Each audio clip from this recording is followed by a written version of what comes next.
Well, you certainly don't believe everything you hear or everything you read. Not everything we read or hear is true. Finding out what's true often means that we need to go back to the source and see what the source really has to say about what really happened or what really is true. That was illustrated to me this past summer.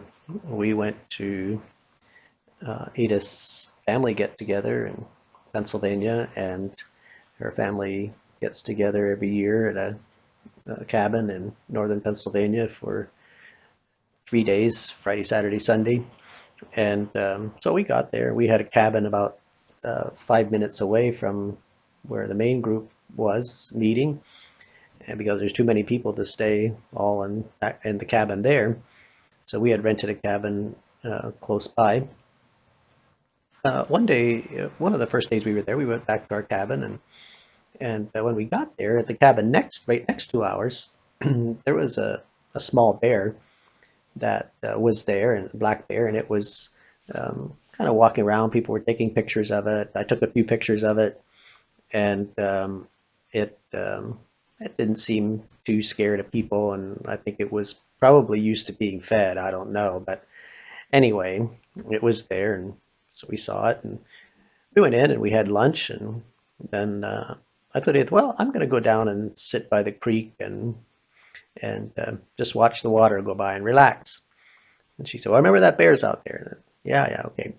So I took my camp chair and went down and was sitting by the creek with my back to the cabin and looking at the creek and just sitting there thinking and watching the water go by and relaxing and all of a sudden I felt something on my arm and I looked over and there was something black right beside my chair.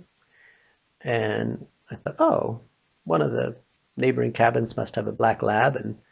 And so I was going to reach over and scratch it behind the ears. But as my hand was going over, I saw its nose and realized that's the bear. Well, I jumped up and stood up and looked at the bear and said, maybe you should leave. And he kind of turned around and walked away and went away. Um, and that was that.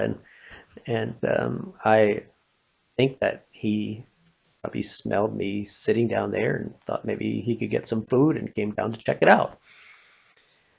Anyway, we went back to the family cabin and told a few people about the story. And of course, people told other people, and they told other people, and they told other people. And so over the next day or two, people would come and say, hey, I heard about the bear. And so we'd talk about it. And the last day we were there, one of the family said, I heard about that bear. And so I was telling them the story, and they said, oh, and they said, I heard that that you were hot and you were sweating and you were sitting in the creek. You went down into the creek and were sitting in the creek in your chair to cool off, and the bear came down and was licking the sweat off of your arm. Well, that is how a rumor grows. That's how um, the story changes when it gets passed from one person to another. Having a bear sniff my arm and stand right beside my chair was adventure enough. It didn't have to be licking the sweat off of my arm. Uh, so rumors can spread, and not everything we hear is true.